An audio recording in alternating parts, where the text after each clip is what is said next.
ng e-bike na naka-solar dahil napakamura lang nitong si Sevi 4-wheel solar. Meron din tayong 6-seaters nito.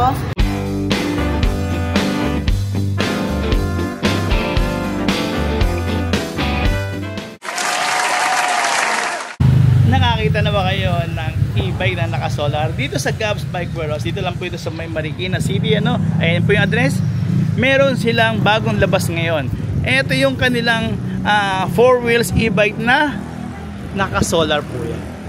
Tsaka gandahan po dito sa solar na to, no? Yan, katulad yan. Napakalinis po ng pagkagawa. Wala kayong magiging problema kung magkaroon man ng tag-ulan o tag-init sa inyong roof kasi matatakpan naman po talaga siya. At the same time, sa kanyang napakagandang crown light na kulay red na siya ngayon at meron na rin siyang turn signal. Actually yan, naka-solar po kayo, di ba?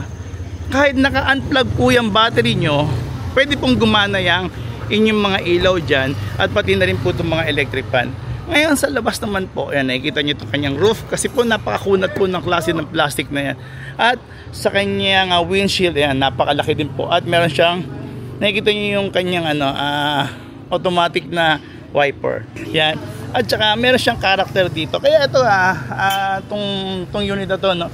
Goods na goods kasi sa mga new generation natin na halimbawa, pupunta sa mga classmate nila para gumawa ng mga assignments. Ayan. Ito magandang pamporma, di ba? Tapos yung kanyang sa harapan niya may bumper na rin po siya or crash guard. If ever na halimbawa makasagi sila, hindi agad-agad po yung ating body ang matatamaan. Sa kulay, napakaganda. At yung gulong niya, ayan, rin po ito, 190 by 8. Pero kagandahan po nito, kahit naka by 8 lang po siya, yung ground clearance naman po nito ay sobrang taas naman din po. Kaya magkaroon man ng konting baha, makatawid naman din po tayo. Pero huwag nyo naman pong ibababad yung ating e-bike sa baha, kasi syempre electric naman po yan. Pero kagandahan dito sa electric na e-bike, kasi po ayan, wala tayong magagawa kundi sasabay din po talaga sa uso ngayon kasi lahat naman po talaga ngayon kahit nasa Amerika, Japan, Europe, talagang gumagamit na po talaga tayo ng electric Syempre, para masave naman po natin yung ating Mother Earth kasi syempre medyo nahihirapan na rin po sa sobrang polluted na po ng ating paligid. Yan. Tapos yung kanyang mga, nakikita niyo rin po yung kanyang napakalaking side mirror yan. Malaki rin po yung kanyang side mirror. Dito naman po tayo pumasok sa loob. Sa may loob naman po niya, may kita niyo yung napakagandang loob. At pati na rin yung kanyang steering wheel. Yan ang maganda naman dito kasi kung gusto niyo pong mag-practice yung mga anak niyo na magmaneho, ayan, ito po yung marirecommend namin kasi naka-steering wheel na siya na parang nakasasakyan na siyang automatic. Kasi pagdating sa mga pedal niya, lang din po yan, accelerator at saka yung stop or yung magagamit nyo dyan. At the same time, dito naman po meron kayo ditong high, mid and low na speed. At dito naman po merong reverse and drive. Kaya kung atas naman kayo, wala pong problema kasi po doon sa may panel nyan, may kita nyo naman po yung inyong likod. Tapos at meron din po kayong sound system din dito. Yan. Pwede kayong habang nanonood kayo habang nag-aantay po kayo ng apo nyo, yan, pwede naman po kayong mag-sound system. At saka meron din pabulsa rin yun sa may harapan. Ngayon dito naman po tayo sa may harapan ulit. Meron na rin po tayo rito na mini electric fan. Tapos ito po yung controller ng inyong solar. Mas maganda nito, may mga handle siya rito, 4 siya. Siyempre, iba mas gusto may hinahawakan din dito habang nakaangkas. So, meron tayo niya. Tapos, ang kagandahan din po dito, ang kagandahan dito sa Gabs, free na rin po yung inyong trapal. Ang kagandahan dito, kalahati nakatakip, yung sa taas naman po naka-clear. Kaya nakakita rin po tayo sa ating mga labasan yan. Tapos, ang dating sa upholstery, ayan, nakikita niyo po ba yung upholstery niyan? Dito po ako sa likod nasa second row. Malambot na, tingnan nyo, ang ganda ng pagka-leather nito. Tapos may pa rin siya rito, may armrest na kagandahan nito, safe kasi hindi ka makakalabas agad ng mga bata din dito, di ba? Yan ang maganda naman po dito. Tapos ayan, may kulay white din po siya rito. At ang kagandahan dito, safe po siya kahit na meron siyang ang tawag dito armrest dito kasi po Ang kagandahan sa unit na to, meron po tayong mga seatbelt. Ayan, nakikita niyo po ba itong seatbelt na to? May mga seatbelt po lahat to. Very safe po ito. Halimbawa, kung maghahatid tayo ng ating mga lola na medyo ipapacheck up natin, very safe po sila kasi meron tayong mga seatbelt dyan harap at likod. Sa first row meron tayo rito, and then sa second row meron din po tayong seatbelt dyan. At dito naman po tayo sa likod, ayan, meron tayo ritong lagayan ng mga importanteng gamit kasi pwede po tayo mag-lock na susian natin siya or ma-unlock natin siya para yung ating mga gamit hindi po basta-basta mawawala kung pupunta tayo ng mga palengke.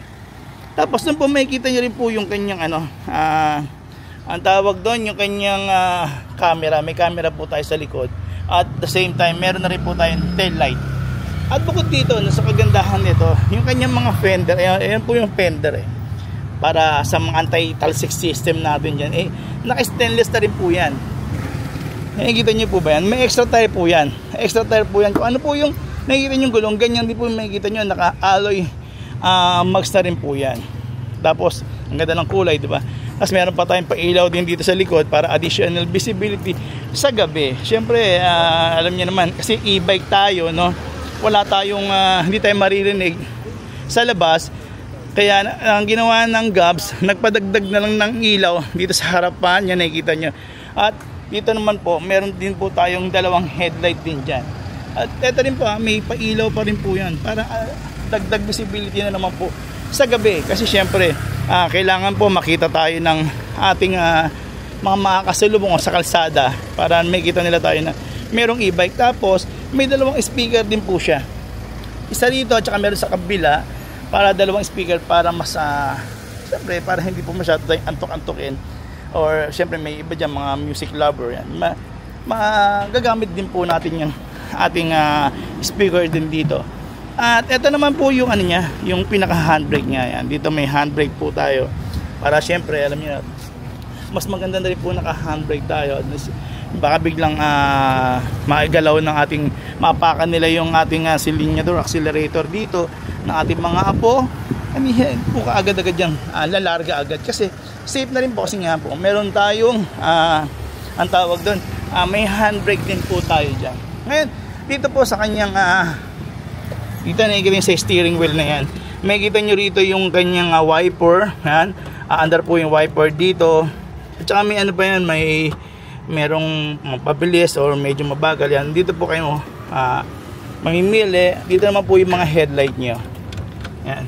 Alam nyo, sobrang mura lang po nito, no? At si Ma'am Risa na magsasabi sa inyo kung magkano nyo lang po ibibigay itong napakagandang may solar na to, no? Tsaka patok na patok po ito sa ating mga GNC dyan ng mga apo, mga anak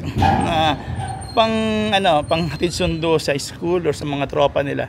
Napakaganda po niyan, highly recommended din po kasi yan ganitong klase na naka-solar po yan, may solar siya, kaya ano pang inaantay niya. At tara, puntahan natin si Ma'am Risa ngayon. Ayan, good news po yan sa mga naghahanap ng e-bike na naka-solar dahil napakamura lang nitong si Sevi 4-wheel solar. Meron din tayong 6-seaters nito at naghahalaga lang po siya ng 69,000. Pero kung napanood mo to kay Judge, bibigay ko lang sa'yo ng 67,000, free delivery pa. Power steering, 1,500 watts, 60 volts, 20 amperes.